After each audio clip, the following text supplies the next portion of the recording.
Now, I'd like to request Professor Dr.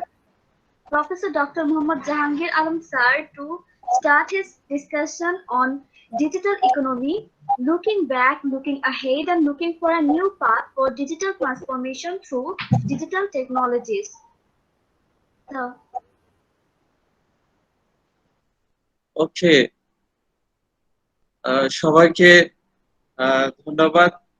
আসলে I'm just listening the wonderful presentation of our uh, Professor Mizanur Chaudhary of MIT, and it was very fantastic and also shared by Sudhir.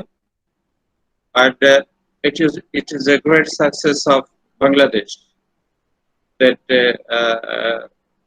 our Professor Mizanur Chaudhary of MIT did a lot of things for our student.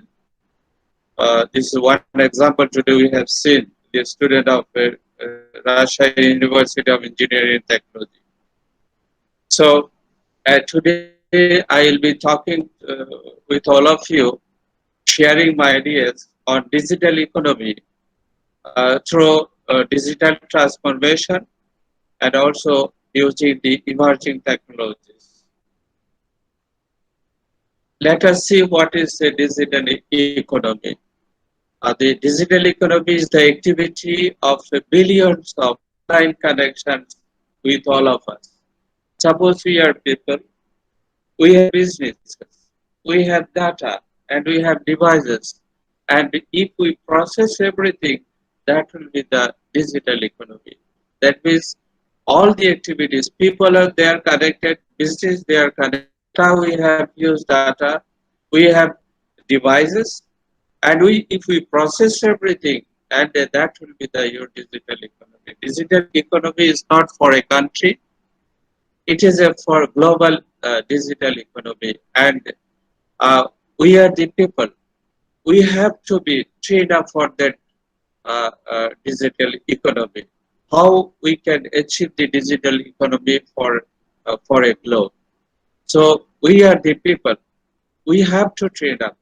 Suppose uh, you are now the graduate of universities, and we have people also from schools, colleges, and it also kindergarten, those who are very baby, that we have to make everybody train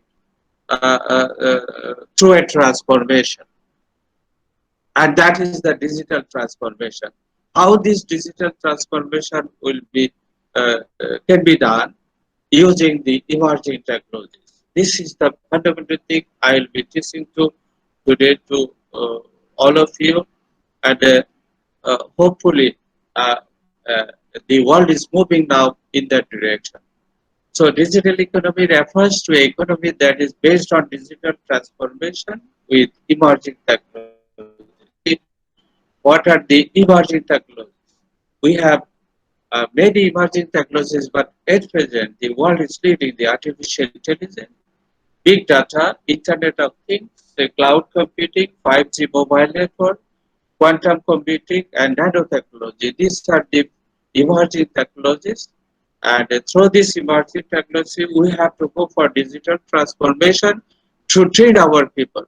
It is not only university students starting from the primary school to the universities. These people we have, and not only the students only, we have huge population over the world. All the people in this world, we have to train up through digital transformation. Otherwise, we cannot achieve a global, economy. So, digital transformation needs two types of competitiveness. One is the digital competitiveness, another one is the digital skill competitiveness. These are the two fundamental things we have to achieve.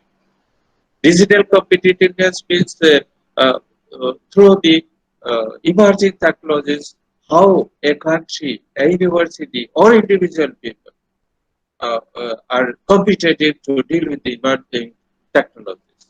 And also, digital skill. Digital skill can be two types. One is the soft skill, another one is the hard skill. How a country, a person, or a world is moving with the digital skill or digital competence. So this with these two things, digital competitiveness and digital skillness, we have to go for digital transformation, to go for digital economy for a country, for a globe, for a person, or for a family. So this is the things we have. What is the digital transformation areas? Suppose if you want to make a business, that can should be the smart business using the emerging technologies. Suppose if you want to buy a pizza, then what you have to do? You have to order the pizza through online to a pizza house in Dhaka or in Rajshahi. So you can tell him that I need a pizza, but how much time do you need to uh, send this pizza to my door? So he will tell you that he will calculate the location of your central net. I try to find out that what the network, road networks, everything are okay or not. Then he will estimate the time. Then he will inform you immediately. Everything will be done by the smart systems. Okay. He may tell you after 10 minutes he will get the pizza in your door, and my people will be going there to deliver it. So exactly at the end of 10 minutes, somebody is knocking, giving bell to your door, and you will be getting pizza. Suppose if you are buying a thing from America or sending a product to America, then you will be using, suppose, Dhaka airport, and Dhaka airport people, they will be receiving your goods and taking a flight to New York, suppose, and in the New York, everything is calculated, flight timing, everything calculated. This fellow will be knowing, and you can uh, what is called track the goods, how they are moving, and you can also, and the buyer also can track the product where they are going or not. Is there a delay? Suppose if I am buying a book from America, Amazon, then I have to pay the cost by my card online, and immediately they will give a number and they will tell that your product will be shipped through this airplane, and after 2 hours, I can see tracking the product. It is in New York. From New York to, it is now in Tokyo airport, and from Tokyo airport to, after suppose 6 hours, it is now in Dhaka airport. Okay, in the Dhaka airport, I have appointed a ship agent and also the C&F agent who will clear my product from the uh, uh, airport to some courier service like SA Poriban or Sundarban courier service. Next morning, I will be getting the product. Everything I can will be sending this product. This is called smart. This is a simple thing. A smart services also involve all these things. Smart product also is involved. Everything. Suppose I want to make a industry like a garments industry. Everything is automated. Suppose I got a shipment order from America, it came out to send, suppose, 10,000 t-shirts, send everything will be online. No need to move, no need to talk, nothing. Everything will be on a smart system. A smart operation and maintenance also, everything. A smart design and construct, a smart supply chain also, everything will be on a smart. In Bangladesh, it is not also fully automated now, but everywhere in the world, digital transformation is running like anything. So, if Bangladesh wants to be a, the, 2021 or 2041, so everybody should be with the digital transformation to achieve the global digital economy. So, this is the some example of digital transformation transformation. Suppose like Chittagong port is the only seaport available in Bangladesh. That port should be the automated. There should not be so many people working over there. Everything will be automated. And also suppose industries, they are totally automated and a less number of people. And also after some days, there will be driverless cars will be there, and drone facilities will be there to supply the emergency medicine into the remote areas or in the villages where it's not possible to move people very frequently or very sharply to see the people or property of a country. We have to learn. Okay.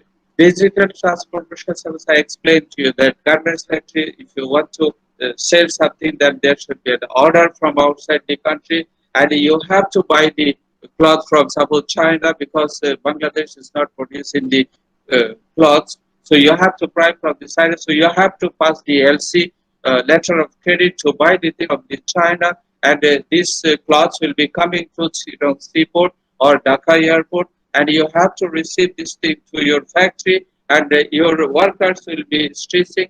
There will be automated factory you have. Then after that, you have to see the quality controls, everything. Then you have to pack it. All packing system will be like a robotic system. Then you have to send this product or cartons to the seaport or airport to send to the buyer. Everything is automated. So, and everything will be online. So we have to learn each and everywhere. It is not for only engineers. Each and every people of a country, they should know the fundamental application of emerging technologies. Otherwise, it will be very difficult to. Suppose I am now 60 years old. If I am not learning artificial intelligence, fundamental of artificial intelligence, robotics or IoT, I cannot move in this world. I cannot move in Bangladesh also after 1 year or 2 years or 3 years. So as a student, this is your time now. It is your time now. It is your vision. It should be your vision and mission that we the teachers in the universities, we have to teach our students in such a way that they should be the global citizen. They should not be for Bangladesh. Our graduates should go everywhere in this world with this digital transformation device, with their expertise on the emerging technologies. Otherwise, it will be very difficult to work our graduates anywhere in this world.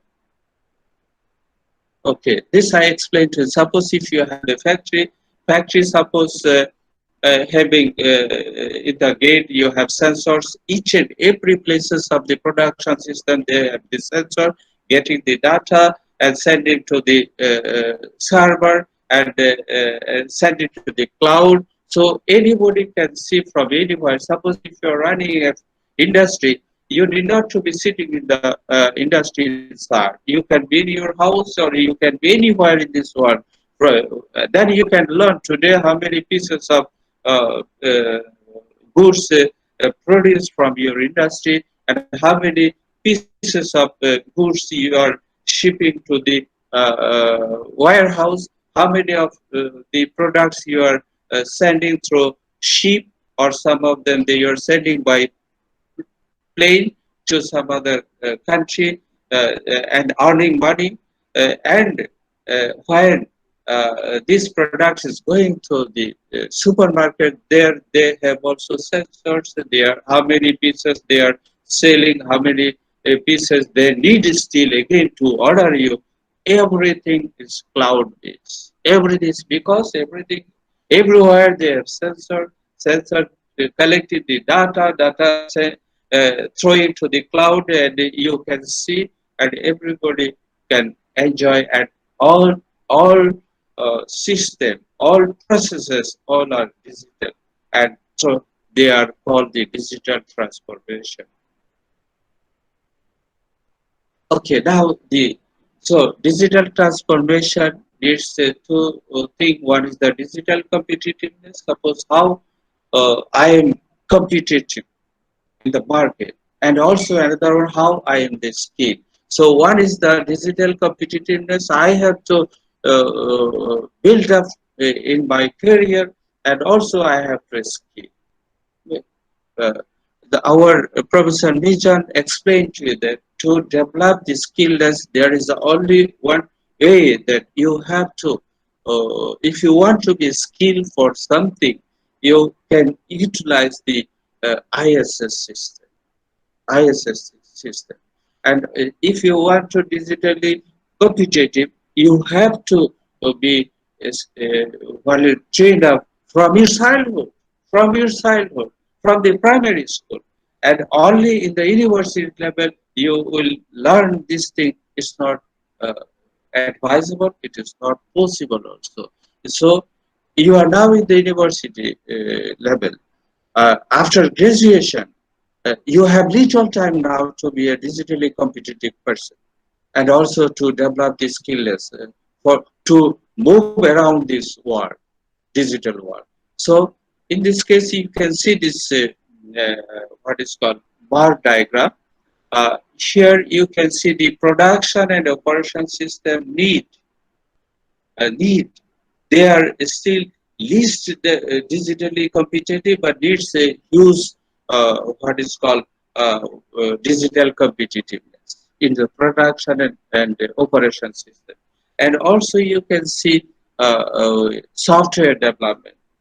Mostly, most digitally competitive area, software development.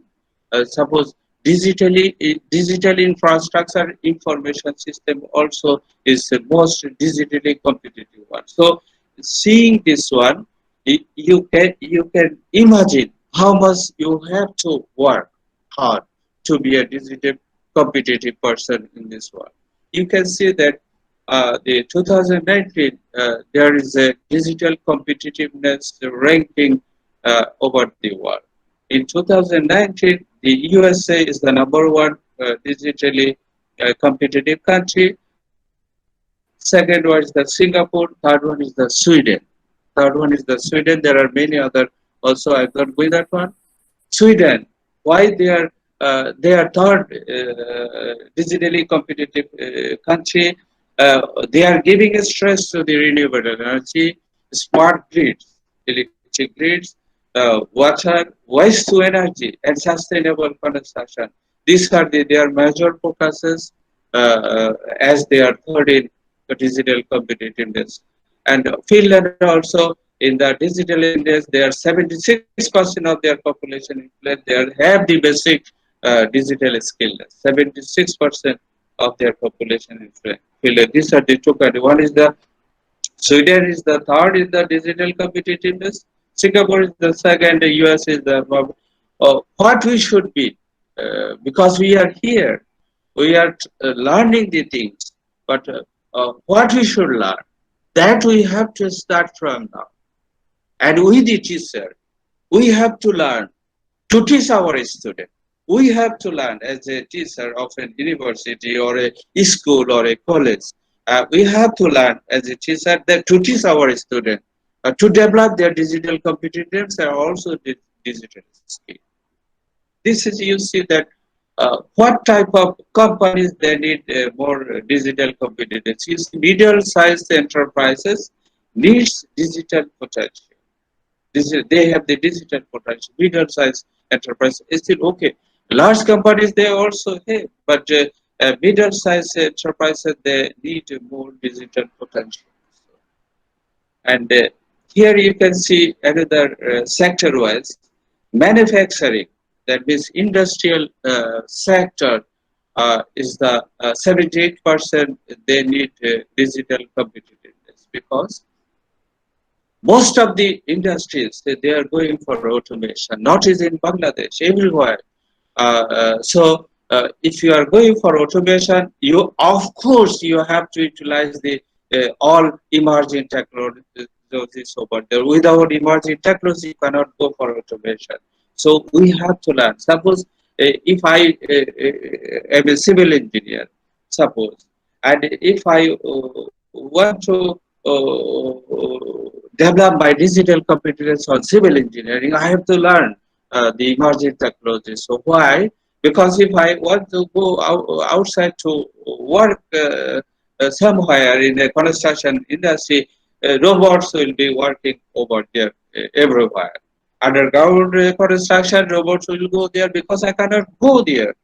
Then the robot will collect my, all information. I will be seeing in my office. Then I have to give the instruction that these are the things you have to go. Suppose water pollution is going also Buriganga or Kondapuli or some other rivers also.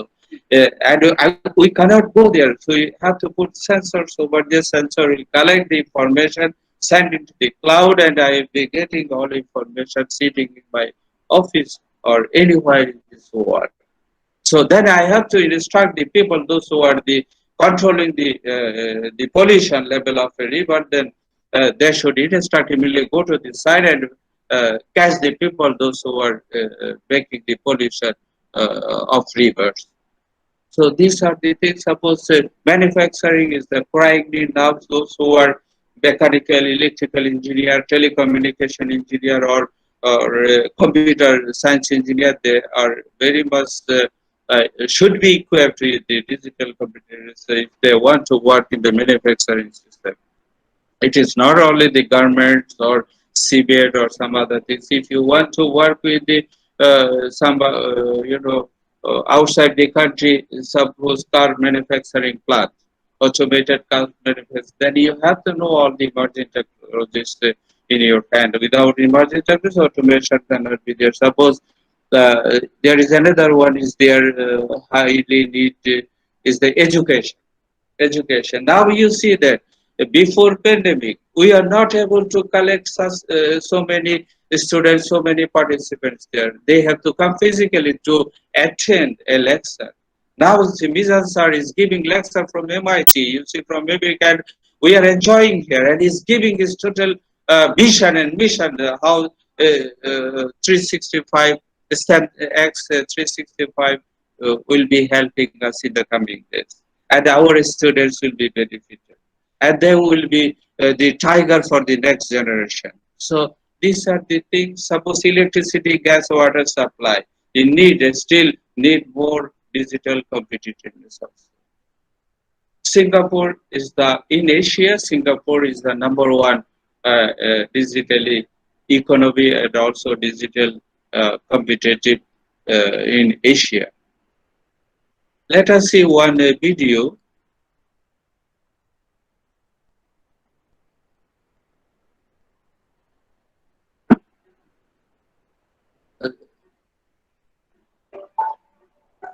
Digital technologies are revolutionizing the way we experience the world.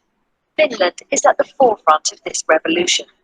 Our secret is a unique government-supported ecosystem where companies, research facilities, and universities form a tight-knit community. Finland has recently been ranked #1 in the world in university-industry collaboration. Our large amount of open data and supportive legislation create a strong foundation for new digital services and AI technologies, leading us to the era of platform economy. The development of augmented and virtual reality innovations is supported by highly developed electronics and camera technologies. The gaming industry provides us with programming skills and platforms to create even more imaginative technologies. One of these innovations is Varjo's headset that uses a bionic display technology that mimics the characteristics of the human eye.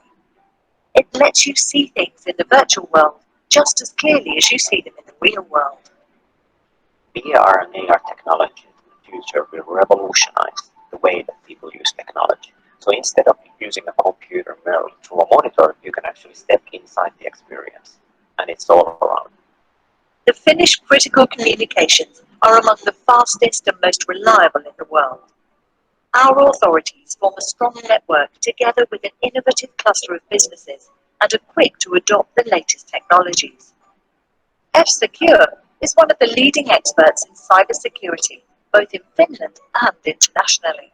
We are the first generation It's history for living our lives here in the real world, but also in the online world. And that's what makes cybersecurity such an important topic. So why Finland? We have the technology expertise, the digital ecosystems, and the creative spirit to be a real technology superpower. We believe in world-changing ideas and turning them into global success stories. Finland works for us. Okay, now let us go for digital skill. Digital skill, there are two types. So one is soft skill, another one is the hard skill. Okay, soft skill, what our misanswer was that each and everybody should know the creativity, persuasion, collaboration, adaptability, emotional intelligence, everything. These are the soft skill. If you do not have this software skill in association with the hard skill, you cannot be graded as the digital skill. So in a digital skill to develop, you have to suppose a first class first boy is having all hard skills, but if he is not able to explain who is he, suppose in an interview on online, if Google is asking to you, who are you? If you start that I am Karim, my father name is Rahim, my mother name is Begum, and I am living in what is called Dhaka, Rampura, then they will think that oh, this fellow is not suitable for Google. So you have to explain. You have to know how to explain who are you, the answer of who are you. So, and if you are in somewhere, if you do not know how to collaborate with 1 to 1 or 1 to 2 or 1 to 3 or 1 to n, and then you cannot work. This is called collaboration. Suppose adaptability. Suppose you are in Bangladesh. If you be in the, suppose Botswana, if you are in suppose New York, if you are in Middle East country, your adaptability, or you work in Bangladesh with some small industry enough, if you are in Google, your adaptability, social adaptability, working adaptability, everything should be within your skills. You have to grow. So you have to know what is creativity, what is persuasion, what is collaboration, what is adaptability. Everything you have to do practice. You are a university student. You have little time only to learn all these things.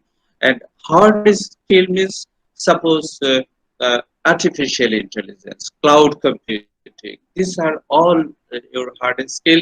And you have to know. Suppose if you are a arts student, you are not science student, but still you have to know fundamental of emerging technologies, fundamental of artificial intelligence, fundamental of IoT. Otherwise, you cannot work. Suppose if you are a commerce graduate, if you want to work in port, seaport or airport, and the seaport will be digitally motivated or digitally run. At that time, you have to know fundamental of digital emerging technologies. Otherwise, you cannot work. And after some days, you will be obsolete, and you cannot go anywhere. Nobody will talk. Suppose I am 60 years old. If I am not studying well with this emerging technology, my son and daughter, they will not speak to me.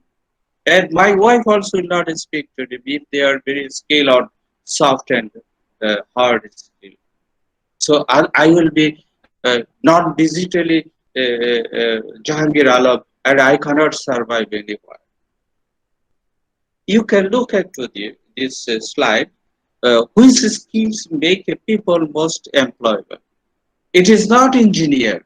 It is not doctor. It is the people, those who is having judgment and decision making capability or skillness. They will be getting first priority. Second one is that the person who can think critical thinking. Our visions are explained that critical thinking and time management. monitoring performance, complex problem solving, coordinating people, active learning, active listening. And these people, they will be getting first priority. Then engineers you can see at the bottom, equipment maintenance, repairing, equipment selection, operation and control, installation, troubleshooting, they are all engineering jobs. And science people also in the back side. So if you be an engineer, if you do not have the judgment and decision making skillless, you will be nowhere. If you do not know how to think critically, you are nowhere. You have an engineering certificate, no value. After some days or after 1 year or 2 years, now also people are not believing the paper certificate.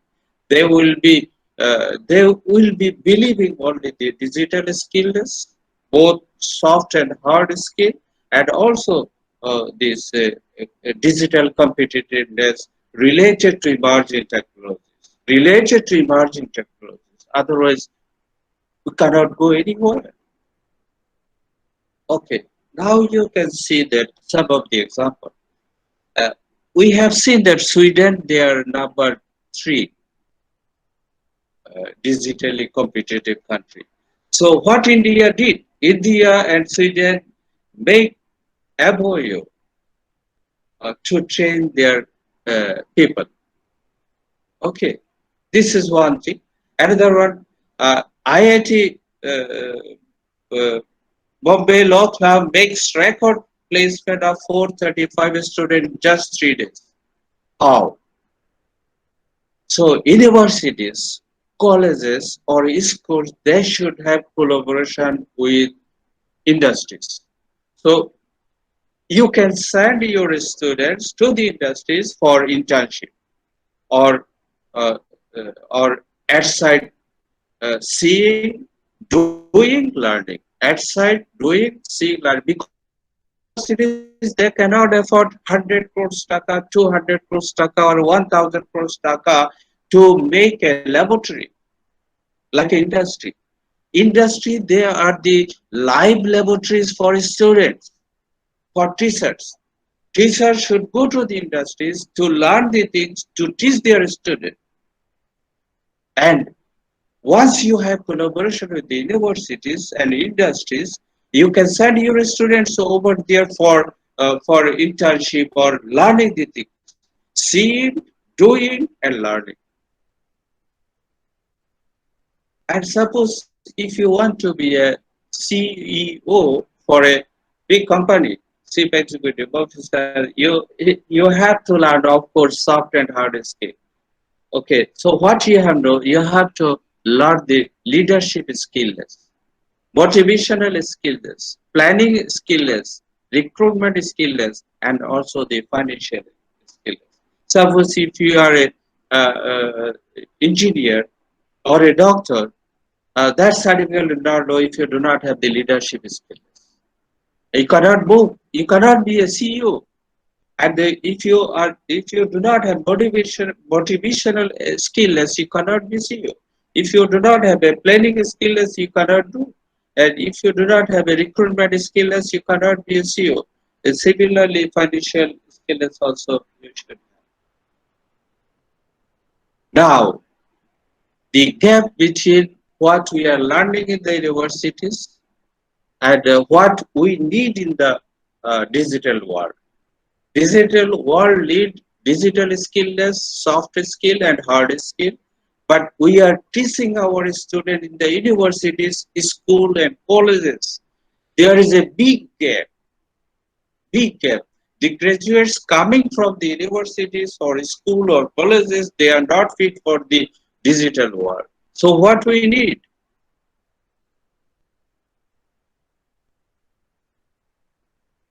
So what we need, there are three level of skillness.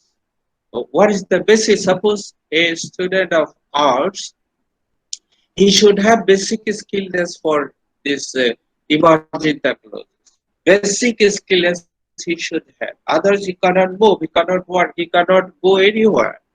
Then some of them, suppose science graduate, They should have the intermediate skills, if like a desktop publishing, digital graphic design, digital marketing. Otherwise, he cannot or she cannot work. And advanced skill, those who are like an engineer, they should know the artificial intelligence, big data, cyber security, Internet of Things, virtual reality, digital entrepreneurship, nanotechnology, biotechnology. These are the advanced level of skills. But this group is very small group. But intermediate and also basic skill is very much fundamentally needed for everybody. So the 64% people, they are telling that there is a big gap for digital skills. So and also hard skills like a technological skills gap also is very high. Every year we need 1,20,000 new computer science graduates suppose, and we are producing only 49,000, and 71,000 job is still we have gap. We have job, but we do not have any graduates. We have graduate, but they are not qualified to be technically with the skill.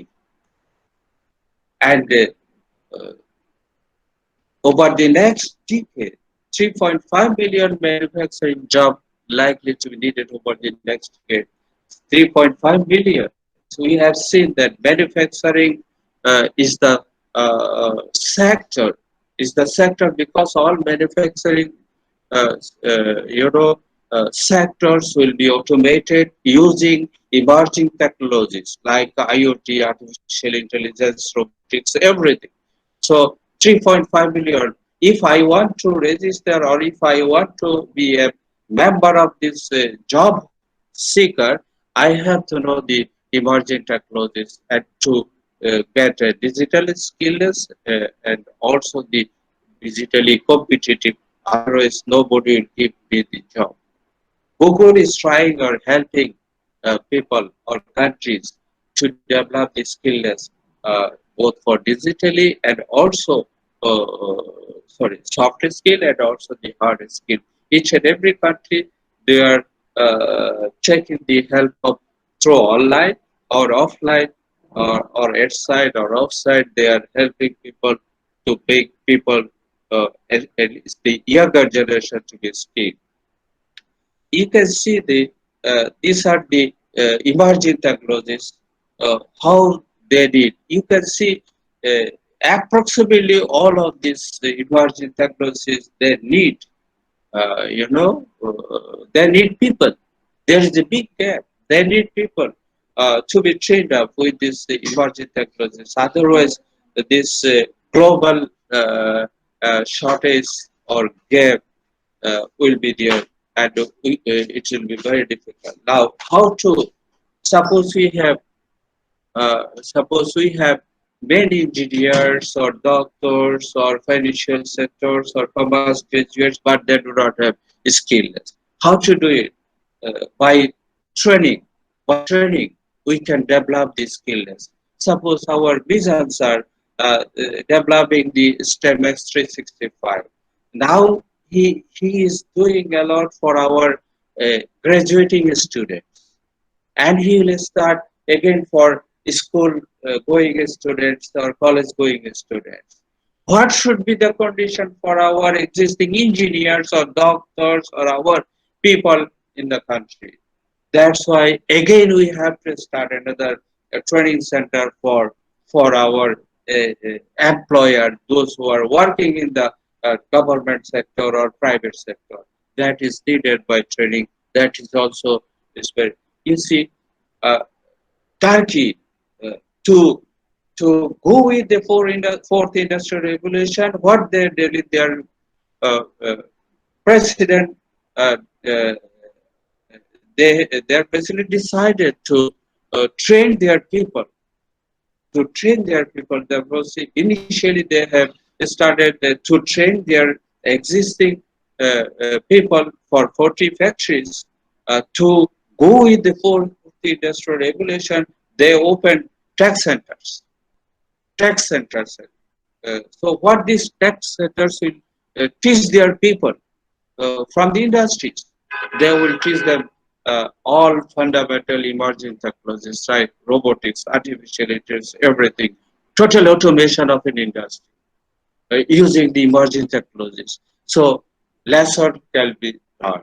If now, if now our universities, if they are trying, they are giving this information to our students will be learning, and to have a collaboration with the industries, at least we can send to our students to the industries, those who are sophisticated industries in Dhaka, Chittagong or Rajshahi or Khulna somewhere, or at least we can send a group of our interested students to Malaysia, Singapore, Taiwan, Thailand to see, look the automated industries using the emerging technologies. That will create a lot of things, and that's why our missions are teaching our like Shudipta using ISS is the good platform, because the ISS they are using high tech technologies, and our students they are trying to get, and they are getting this scope to work with the ISS environment, with the Japanese people and also the American people. So this is the golden opportunity for our students to join the 365 estimates. And fourth, industrial regulation also totally dealing with the emerging technologies. And uh, you know, the during this 2020, over 3 million industrial robots they are producing. Who will buy these robots? Only industries will buy this one. Why they will buy this thing? Because industries they are going for automation. This Turkey, Malaysia, and also all European countries, their total automations will be there. And automation means they will be utilizing the emerging technologies, artificial intelligence, robotics, IoT, cloud computing, quantum computing, everything they will be utilizing over there. So these 3 million industrial robots will be utilized by the industries for automation of their industries. You see, you can see this picture. This car manufacturer, no human beings. They are all robotics. Everything robots they are doing. And this fellow, like Shudipto or some other, they are making robots, and Amazon factory delivering the goods by robots, and the machines they are checking by the augmented realities or virtual realities. They all are related to the fourth industrial revolution. The smart port. Suppose I am a graduate of commerce, or I am a mechanical engineer. I am working or going to work in the Chittagong port or Mongla port. But if Chittagong port and Mongla port become a smart ports using emerging technologies, in that case, what would be the my position? I will be losing my job. I will be losing. Nobody will hire me, and I will be if I uh, hired also earlier, and if I do not know the basic skillless or uh, minimum skillless for emerging technologies, and also if I do not have the competitiveness of digital competitiveness for ICTs, I lose my job. So for that reason, uh, in this world, I'll give you the ones. Japan, what 2030, they are telling that there will be two ports in Japan. One is the cyber port, another one is the physical port.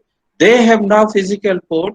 That physical port will be totally automated. There will be no human beings will be working there, or FU will be there.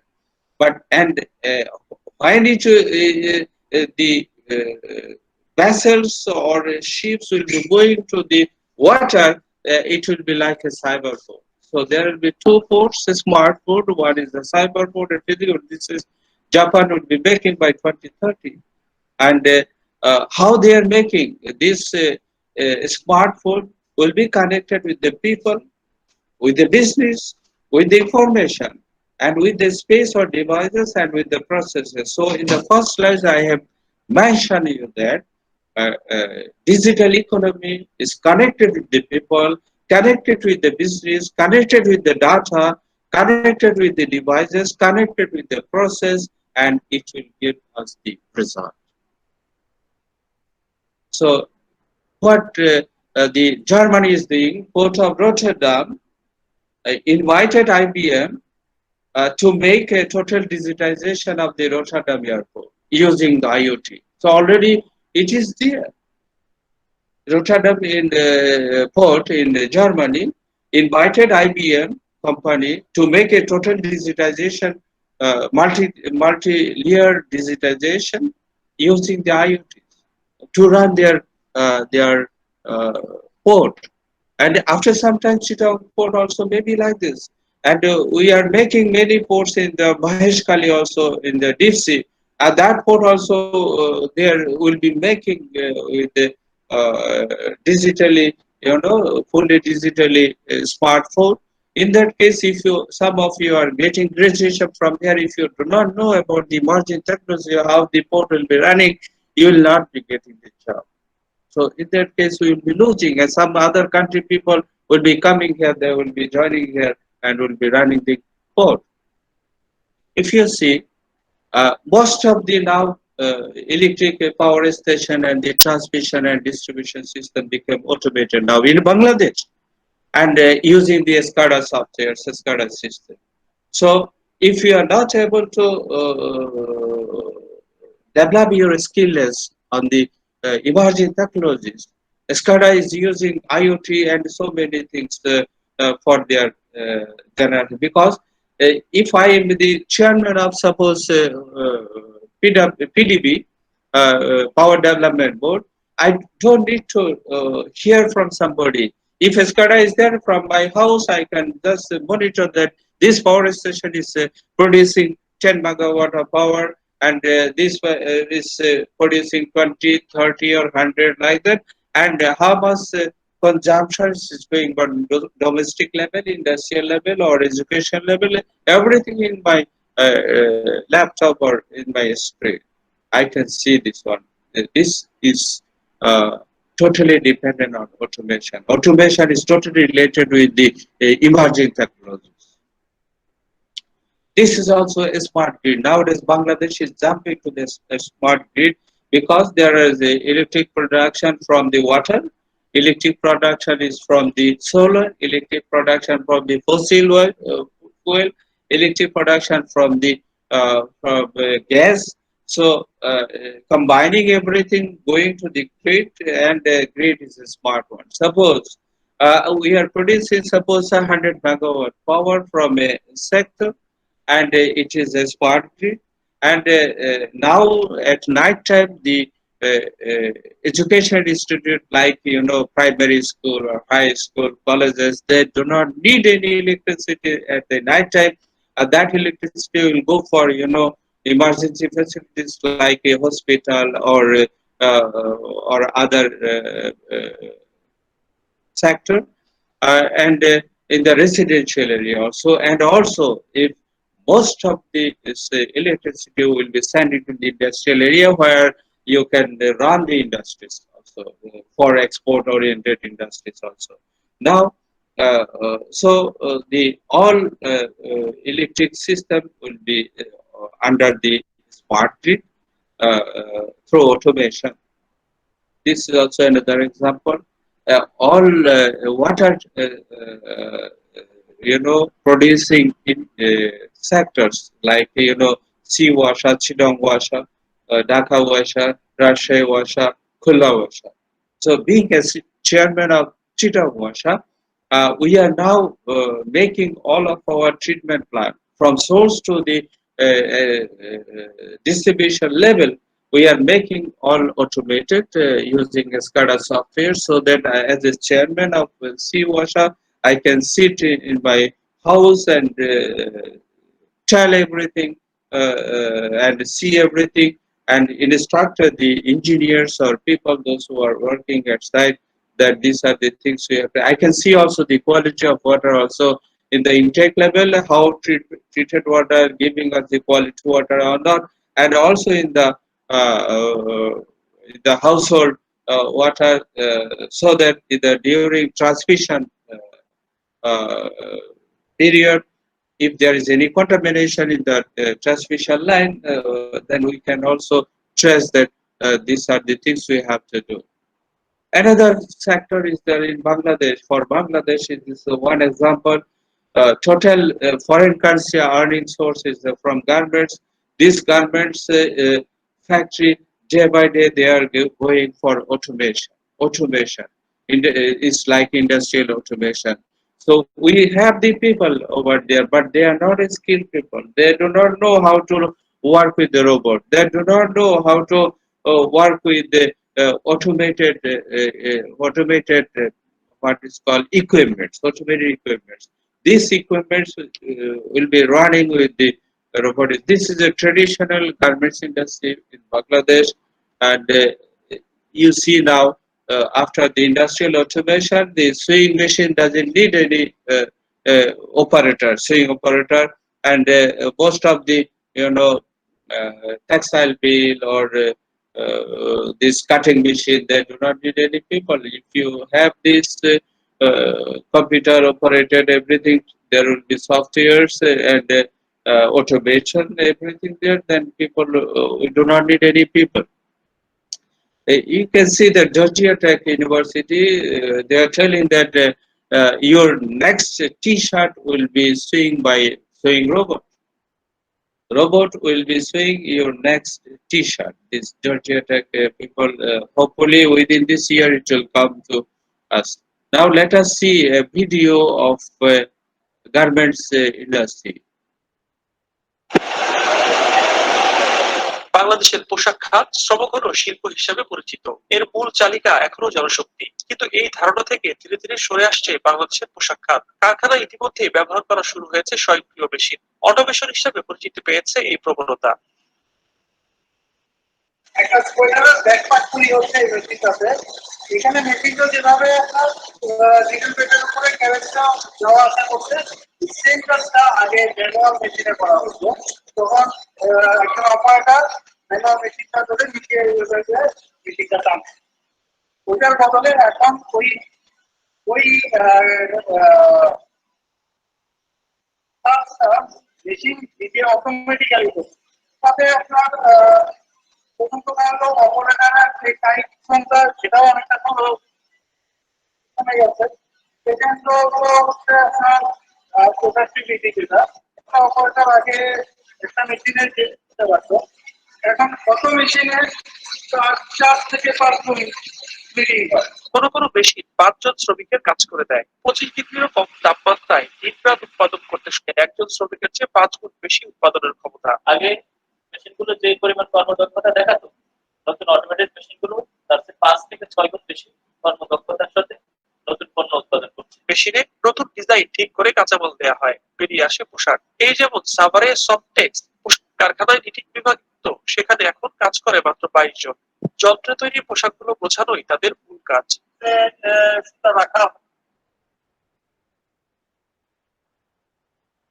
So this is also another automation in automobile industries. Nobody is working there, only robots they are working.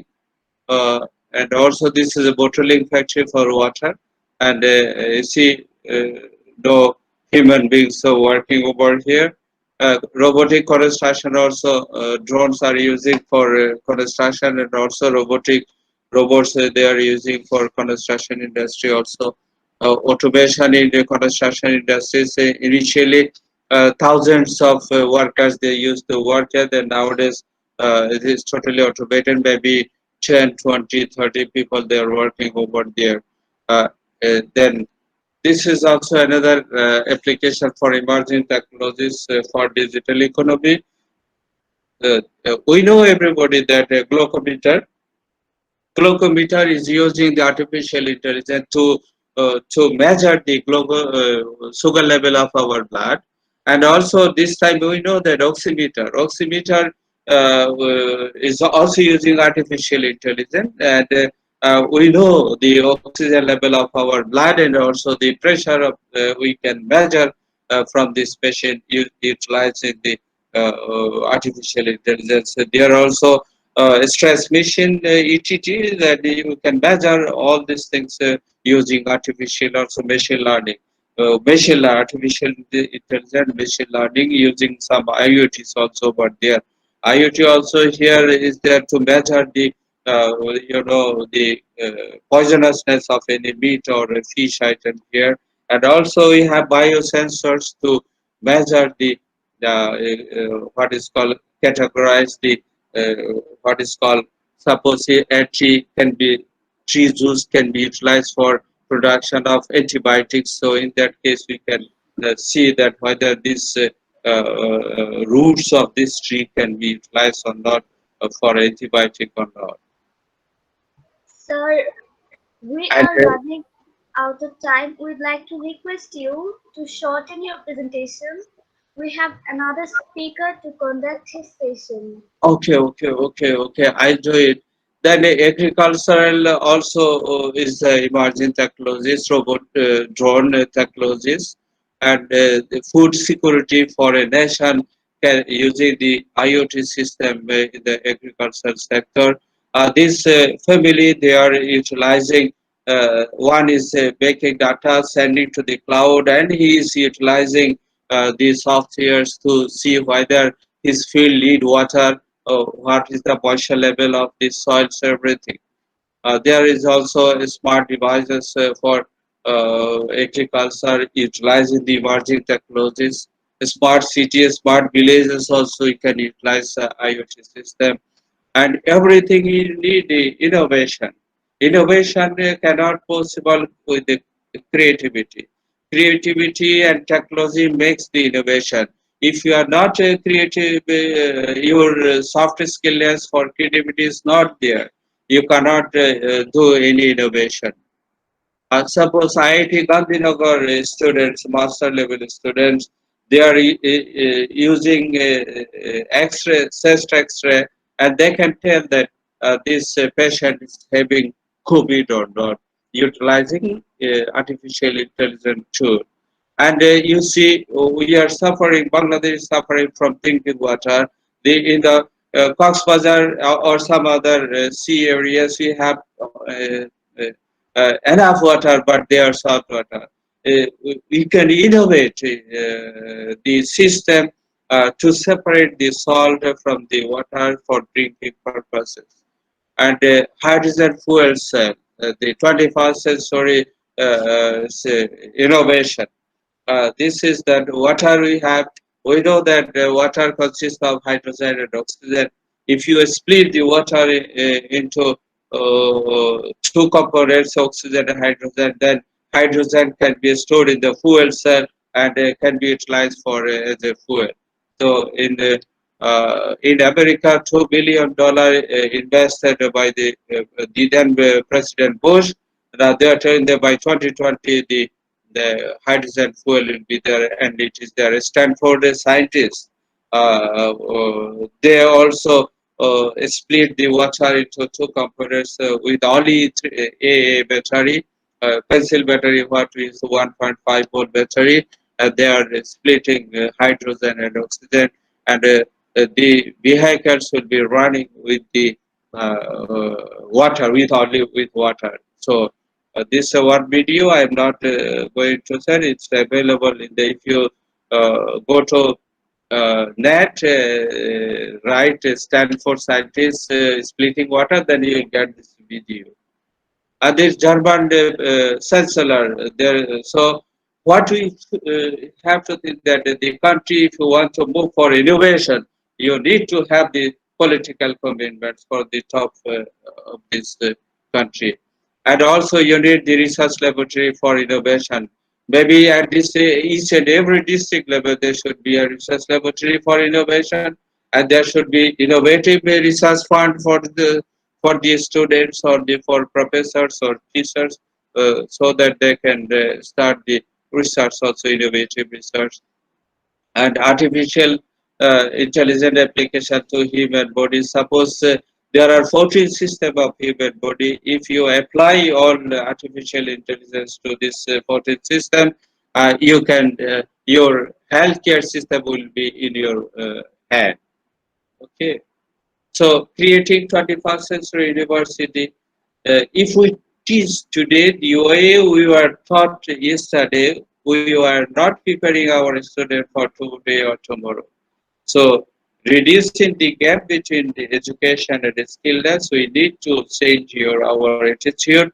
We have to go for industry, university collaboration to send our student to a live laboratory in the industry to seeing, doing, and learning. That will create him skillless also. Universities do not create companies.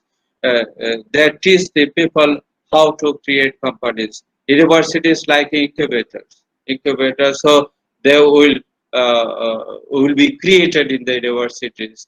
And STEM education is only the way to make our people digitally skilled. And otherwise, digital transformation will not be there. And also, if digital transformation is not there, digital economy will not be there. The STEM education is there because you will be seeing, doing, learning that you can learn many things that, and you should start from your primary school, and you should continue to secondary school and also tertiary school in the university level. That should be the education level in Bangladesh. Hopefully, it will be coming soon to Bangladesh. And without STEM education, the education system will be fruitless. That means there will be more gap between the education and the skillless. The skillless should be the digitally skill, and both soft skill and hard skill, and also there should be the digital competitiveness, maybe primary level, secondary level, and tertiary level, maybe fundamental level, intermediate level, or hard level. So this you have to do, otherwise it will be very difficult for us to survive. As a student of the university, you have to utilize your time with the seeing, doing, learning, and with the STEM education. And I met our Professor Mizan sir in New York in the year of 2018. After hearing his lecture in New York in the seminar, I was thinking how to catch him.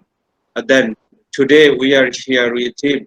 Hopefully, there will be many Sudiptas. There will be many Sudiptas who will be joining with him to learn skillless through STEM education system in Bangladesh. So our Bangladeshi students will be fit for global citizen, not for only Bangladeshi citizen. They should be the global citizen, and they should not have any paper only. They should know how to speak, how to do the work, because they will be learning, seeing, doing, learning. Thank you very much for your attention. Thank you, sir, for your informative discussion on digital economy. We got two questions from the participants. Yeah. Mokaram Hossein Plabon asked, as the developing country, if we move to the full automation system, how it affect on us where have the large number of people are uneducated still now, especially in village and coastal area? Okay. Yeah, for like Bangladesh, like a developing country, if we go for total automation for industries, if our people they are not getting job, because if they are not skilled enough to work over there with the digital, fully digitized industry, in that case, the people from other countries will coming here and taking the job. So what we should do? Like Turkey, what they did, they started the tech centers to train up the workers and engineers and technical people to match with the emerging technologies for total automation of their industries. That is the only thing we have to do. And the initiative should come from the government, and this government should establish the tech centers at each and every district, if possible each and every upajalas, they should start the tech sector, so that our people should be trained over there, because our people they are very much smart and they are very intelligent, they are hardworking, so that they will be cope up with very easily, and we will be able to solve our problem. Thank you, sir. Thank- We have one last question. Okay. If we implement the automation system successfully, then we can reduce the brain drain and also we improve our human resources. But is it possible in our country where all the systems have broken? Suppose, okay, we need time. So what we have to do, suppose today, Shudipto, they are getting trained up, they will be teaching to another Shudiptas, and another Shudipto will be teaching to the college students. This college student will be teaching to the school student. This school student will be teaching to our primary school. This primary school student will be teaching the kindergarten students. There should be the chain of education system. So that has to be established immediately. And suppose we should not wait for decision from higher level. Suppose we have started now established education here, and from each and every university, you can establish the STEM center, and you can train now the college student. You can invite, suppose, 100 college student to teach artificial intelligence, machine learning, IoT, fundamental things, no problem at all. Some ICT fundamentals. You can invite them and come to RUET. We will teach you. We don't need to pay anything money here. So RUET will be number one at the Rajshahi. Like this Kulla, Kuwait will be the another one. In Chittagong, Kuwait will be there. Seeing everything, all other universities or tech centers, they will be getting together. They will be started same thing here. Okay. Thank you so much, sir, for your nice presentation. Thank you. Thank you Now, to all of you also. thank you, sir.